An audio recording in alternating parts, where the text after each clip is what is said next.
السلام علیکم ناظرین، کافی عرصے کے بعد ویڈیو کے لے کے آپ کے سامنے آ رہے ہیں. اور اس کی ظاہر ہے کچھ ذاتی وجوہات تھی، لیکن آئندہ سے ہم کوشش کریں گے جو ریجنل ڈیولپمنٹس ہیں اور خاص طور سے افغانستان کو لے کر پاکستان، چائنا، رشیا اور انڈیا اور امریکہ کے معاملات، یہ سارے معاملات ہم جو ریجنل ہے کوشش کریں گے اس پہ آپ کو سیر حاصل تفصیلی گفتگو ہم آپ سے کوشش کریں کہ مختصر وقت میں زیادہ سے زیادہ بہتر چیزیں آپ کے سامنے شیئر کی جائیں، کیونکہ بہت سی معلومات کا سمندر ہے اس وقت. لیکن اصل جو چیز ہوتی ہے وہ یہ ہوتی ہے کہ تجزیہ وہ ہو جو آپ کے سامنے تھوڑے سے وقت میں بہت سی چیزیں آ جائیں. تو معلومات اور خبریں بہت زیادہ ہیں، لیکن اصل جو خبر کے پیچھے کی جو اصل جو واقعہ ہوتا ہے یا جو سلسلہ ہونا چاہیے، اس کے سلسلے میں ہمیں بڑے ویورز کی طرف سے وہ آتا ہے کہ اس طرح کی ویڈیوز کی جائیں جس میں ہمیں پتہ چلے کہ معاملات کیا ہیں اور اس کے پیچھے راز کیا ہیں. تو آج ہم کوشش کریں گے آپ لوگوں کو بتائیں کہ افغانستان کیوں اتنا اہم ہے. یہ کیا وجہ ہے کہ اس سب سے پہلے ہم نے دیکھا کہ یہاں پہ برطانیہ میں 19ویں صدی میں یہاں سے شکست کھا کے چلا گیا. اس کے بعد روس نے کوشش کی یہاں پہ آنے کی، اور کہا گیا کہ گرم پانیوں میں روس آنے کی کوشش کر رہا ہے، تو امریکہ نے عیسائی اور ہمارے مجاہدین کو ملا کر ان کو پھر شکست دی. پھر اس کے بعد ہم نے دیکھا کہ امریکہ یہاں پہ آتا ہے. جب روس چلا گیا ہے تو امریکہ افغانستان میں آ جاتا ہے 9/11 کے بعد. 2001 میں یہاں پہ حملہ ہوا اور پھر وہ آئے، اور یہ سارا ایک ظاہر 20 سال کی ایک طویل کہانی ہے جو ظاہر ہم سب نے دیکھا کہ افغانستان میں امریکی افواج، مسلح افواج تھیں اور نیٹو ممالک کی ساری تھی. لیکن 20 سال بعد طالبان پھر آ چکے ہیں اور وہ حکومت اس وقت بنانے کی کوشش کر رہے ہیں. تو ہم یہ کوشش کریں گے یہ جاننے کی کہ یہ اتنا جو ملک ہے جو لینڈ لاکڈ ہے، جس کے دائیں بائیں کوئی دریا سمندر بھی نہیں لگتا، یہ اتنا اہم کیوں ہے؟ کیا وجہ کہ عالمی طاقتیں یہاں آ رہی ہیں اور اب ہم ایک نیا جو ایک ریجنل وہ بن رہا ہے جس میں روس، امریکہ، روس، پاکستان اور چین جو ہے وہ اہمیت اختیار کر رہے ہیں، ایران بھی اس میں شامل ہو رہا ہے. تو اس کی کیا وجہ ہے؟ تو افغانستان کی اہمیت کیا ہے؟ ایسی کیا وجہ ہے کہ ایک ایسا ملک جو بہت زیادہ معیشت بھی اس کی کمزور ہے اور دوسرے جو ہے وسائل بھی اس طرح نہیں ہے، تو یہ کیا ہے؟ تو ہم اس پہ کوشش کریں گے آج فوکس کریں. تو آپ کو ہم بتاتے چلیں کہ 200 سالہ اگر تاریخ دیکھی جائے افغانستان کی، تو اس میں تقریباً 14 حکمران قتل ہوئے ہیں، 13 جلا وطن ہوئے ہیں، اور کبھی کمیونسٹ کی حکومت لانے کی کوشش کی جا رہی ہے، کبھی امریکیوں کی حکومت کوشش جو ہے وہ کر رہی ہے کہ لائی جائے.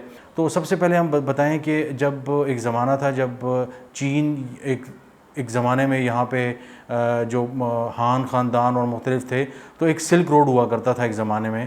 یہ 16ویں 17ویں اور اس صدی کے زمانے کی کہانیاں ہیں. تو ایک سلک روڈ ہوتا تھا جو ایشیا سے لے کر یورپ اور امریکہ تک کی جو منڈیاں ہیں اس تک جاتا تھا جب برطانوی کنٹرول تھا امریکہ میں. تو سلک روڈ تھا. پھر اس کے بعد اب پچھلے کچھ عرصے سے ہم دیکھ رہے ہیں کہ امریکہ جب روس آئے تو یہاں پہ ہم دیکھیں تو 2-3 چیزیں بڑی اہمیت کی حامل ہیں. ایک سب سے اہم جو لیتھیم ایک ایسی دھات ہے جس کے بیش بہا افغانستان کے اندر ذخائر موجود ہیں.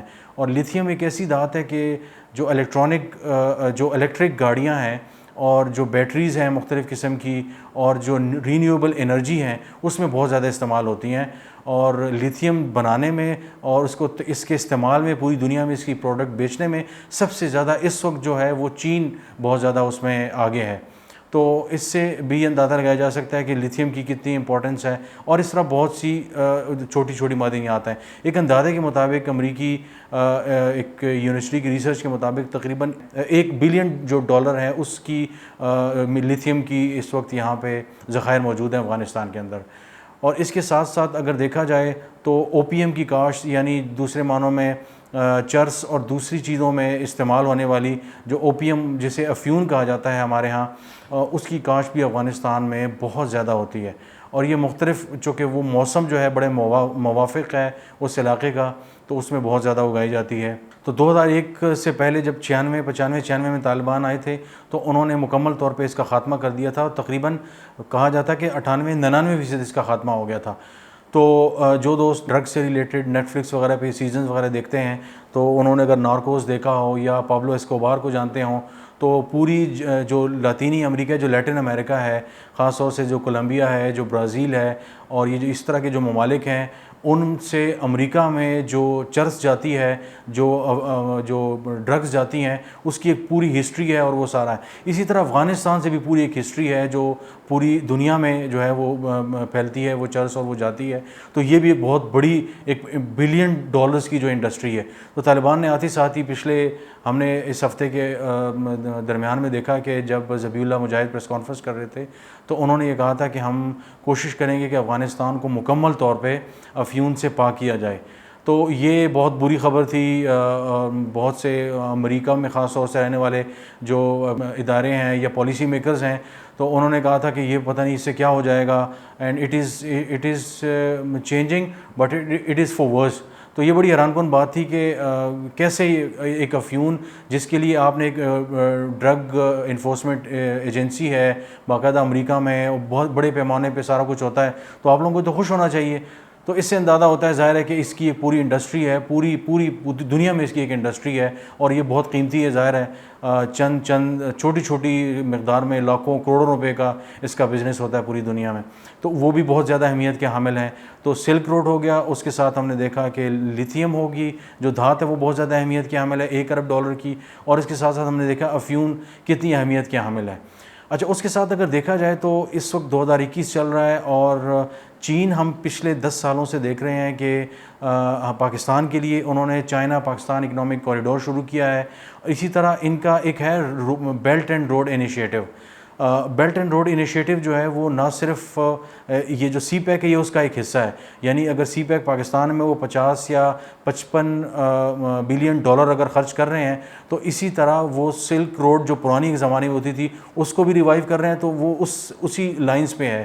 تو یہ باقاعدہ طور پہ جو ترکمانستان آذربائیجان سے ہوتے ہوئے یورپ کو ٹچ کرے گی، ایک روڈ جو جائے گی، ایک جو ہے وہ سلک روڈ کہلائی جو ہے وہ BRI وہ ادھر سے جائے گی، اور اس کے بعد ایک روس کی طرف بھی ٹچ کرے گی، پھر یورپ کے ساتھ ساتھ افریقن مارکیٹس کو بھی ان کا ٹچ کرنے کا پلان ہے۔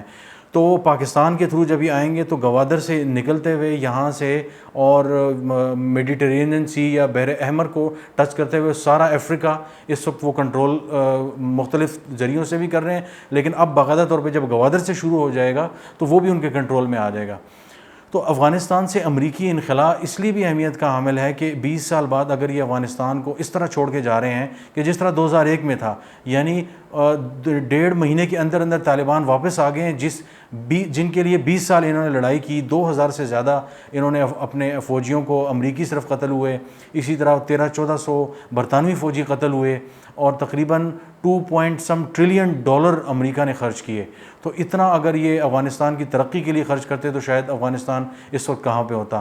لیکن افغانستان کو اس حالت میں چھوڑ کے جانا، کچھ ماہرین کی یہ رائے ہے، بظاہر یہ لگتا ہے کہ اچانک جب اس طرح سب چھوڑ کے جا رہے ہیں، اسلحہ تک چھوڑ کے جا رہے ہیں آپ، اس سے یہ لگتا ہے کہ شاید یہ جان بوجھ کے ایسا کیا جا رہا ہے کہ ایک انسٹیبل افغانستان کو چھوڑا جائے۔ انسٹیبل افغانستان جب رہ جائے گا یہاں پہ تو ان کو فائدہ کیا ہوگا؟ اس کا یہ فائدہ ہوگا کہ چائنا جو اس وقت چاہ رہا ہے کہ نہ صرف پاکستان میں امن ہو، افغانستان میں امن ہو، ان کے جو ان کے خلاف ایک ایسٹ ترکستان اسلامک موومنٹ جو ہے ان کو روکنے کی کوشش کی ہے۔ طالبان سے انہوں نے بات کی تھی کہ وہ جو اسلام کے نام پہ کچھ جہاد کر رہے ہیں شنگ یانگ میں، وہاں پہ ان کو روکنے کی کوشش کی جائے، تو وہ بھی ایک خوف ان کے لیے ہے۔ تو وہ یہ چاہتے ہیں کہ چین یہ چاہتا ہے کہ اس خطے میں امن ہو۔ جب امن ہوگا تو ان کی جو سلک روڈ ہے، جو BRI ہے، وہ بہتری کی طرف جائے گی، اکنامکلی وہ آگے جائیں گے۔ جب وہ اکنامکلی آگے جائیں گے تو پوری دنیا میں اس وقت جو آگے ظاہر ہے جائے گا جو معاشی طور پہ مضبوط ہوگا۔ تو معاشی طور پہ مضبوط چین امریکہ کو کسی طور پہ قبول نہیں ہے۔ بائیڈن ایڈمنسٹریشن یہاں پہ آنے سے پہلے، اپنے اقتدار میں آنے سے پہلے، انہوں نے اور اقتدار میں آنے کے بعد بڑی وضاحت اور فصاحت کے ساتھ انہوں نے کہا کہ ہمارے لیے سب سے بڑا جو چیلنج ہے اس وقت، اور وہ یہ ہے کہ ہم نے جو چائنا کی جو پاور ہے اس جو چینلائز ہو رہی ہے پوری دنیا میں، اس کو ہم نے روکنا ہے۔ تو ہم نے دیکھا کہ ہواوے اور مختلف منفرد موبائل اور اس کی کمپنیز اور ان کے ٹاورز پر انہوں نے پابندی لگائی، اور آسٹریلیا اور جرمنی اور برطانیہ میں مختلف ممالک کو انہوں نے فورس کیا کہ ہواوے کی پروڈکٹس اور ان چیزوں کو روکا جائے، اور کچھ ان پہ اسپائنگ کا الزام لگایا، کچھ دوسرے الزامات لگائے۔ تو یہ چیزیں بھی بڑی اہمیت کی حامل ہیں کہ اس وقت جو پاور ہے اسٹرگل وہ جو ایک زمانے میں روس تھا جو سر جنگ میں، پھر وہ امریکہ کی طرف شفٹ ہو گئی پاور، اب واپس ایشیا کی طرف آ رہی ہے اور چائنا اس کا ایک مین فور فرنٹ پہ ہمیں نظر آ رہا ہے. تو یہ ایک بہت بڑا خوف ہے امریکہ کو کہ اگر وہ اکنامکلی وائبل ہوتے ہیں تو وہ اس خطے کے لیے مسئلہ ہو سکتے ہیں. تو اس لیے ہم نے دیکھا کہ انڈیا فوراً یہاں سے نکلا ہے، اور فوراً ان کے یہاں سے نکلتے ہی جس کے بارے میں طالبان نے بڑی حیرت کا اظہار کیا ہے کہ یہاں سے آپ نکل رہے ہیں، بھارتی یہاں سے نہ نکلتے بہتر تھا، اور یہاں پہ جو کام ہے وہ مکمل کر کے جاتے. بہرحال جو بھارتی نکل گئے ہیں انہوں نے $3-4 ارب کی انویسٹمنٹ کی، وہاں کی پارلیمنٹ بنائی، وہاں پہ ڈیم بنائے، وہ سب کچھ لپیٹ کر ختم کر کے وہ اب یہاں سے بھارت میں جا چکے ہیں. تو ایک طرف انہیں یہ بھی پریشانی ہے. تو ایک افغانستان جو اس وقت اس صورتحال میں ہے، تو آگے پاکستان کے لیے بھی بڑے سیریس چیلنجز ہیں کہ اگر افغانستان میں امن ہوتا ہے اور ایک متحدہ حکومت آتی ہے یا قومی حکومت آتی ہے جس میں تمام لوگ موجود ہیں. طالبان جو ہیں وہ پشتونز کو ریپرزینٹ کرتے ہیں، لیکن ہزارہ ہیں وہاں پہ اس کے بعد پنشیری ہیں جس کو امراللہ صالح اور احمد مسعود جو ہیں، احمد شاہ مسعود کے جو بیٹے ہیں، وہ لیڈ کر رہے ہیں اس ریزسٹنس کو جو طالبان کے خلاف انہوں نے پلان کیا ہے. پنشیر واحد جو علاقہ ہے جس کو ابھی تک افغانستان میں طالبان نے فتح نہیں کیا، باقی تمام علاقے فتح ہو چکے ہیں.